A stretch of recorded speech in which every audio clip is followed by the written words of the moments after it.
Ay,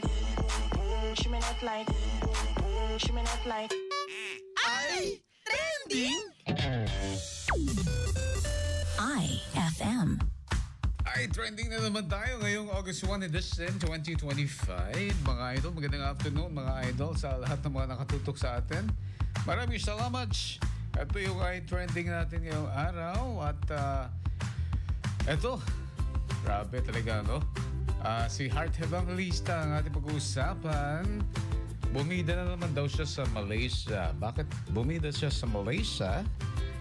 Dahil sa kanyang pag-endorse ng isang luxury brand na Fendi ang tawag. Si Heart ay dahil nakatag iyon sa kanyang latest post sa social media.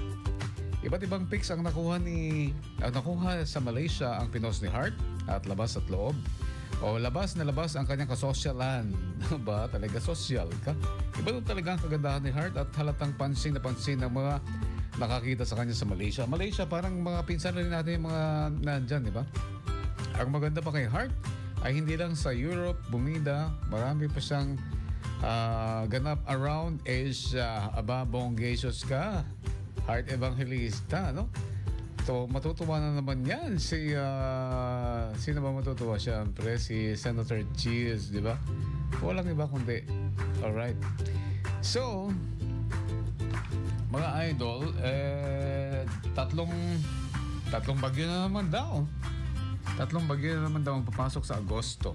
Ngayong buwan ng Agosto. So maghanda-handa na kayo. Pero mainit na naman ngayon. So magkakaroon tayo ng init ngayong this week siguro. Ha?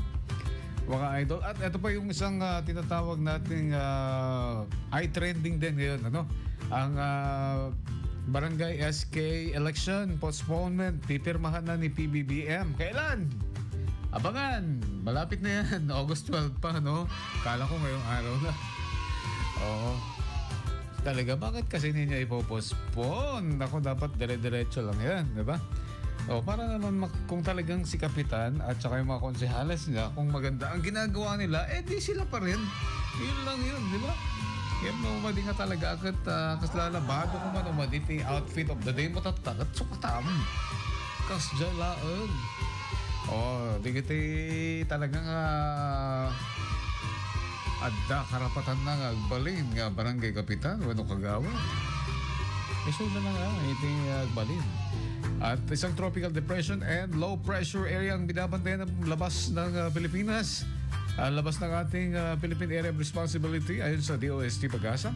As of 2 p.m. today, ang layo ng Bataan sa 1,350 kilometers east-northeast ng extreme northern Luzon. Ito na ba yung tatawagin nilang Fabian? Ingat-ingat pa rin mga idol. Ingat-ingat kayo sa mga motorista, di ba? Lalong-lalo na po dito sa Rizal Street. Ngayon, traffic na naman. Hinay-hinay lang, ha? Sa Balinsamet ngamin, tikinita, DJ driver. Nga nakapalidlid, iti bakot.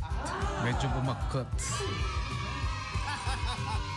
Kasi nakita na nga talaga, katahan na nga dinalapos. Tinagang ka na, DJ driver, ket di na. Kaya pilihan doon nakatlapos. Hindi na lapos. Kaya ingat-ingat kayo mga idol. Pag pedestrian, basta pedestrian kasi bigyan ninyo ng way ang mga tumatawid. Lalong-lalo na pag nakago sila, di ba? Alright, so ingat-ingat mga idol. Antabayan na mamaya ang ating lucky winner para sa ating Bagas TI. Ang oras po natin is 4:34 sa IFM, mga idol mong FM. Super yan. Friday.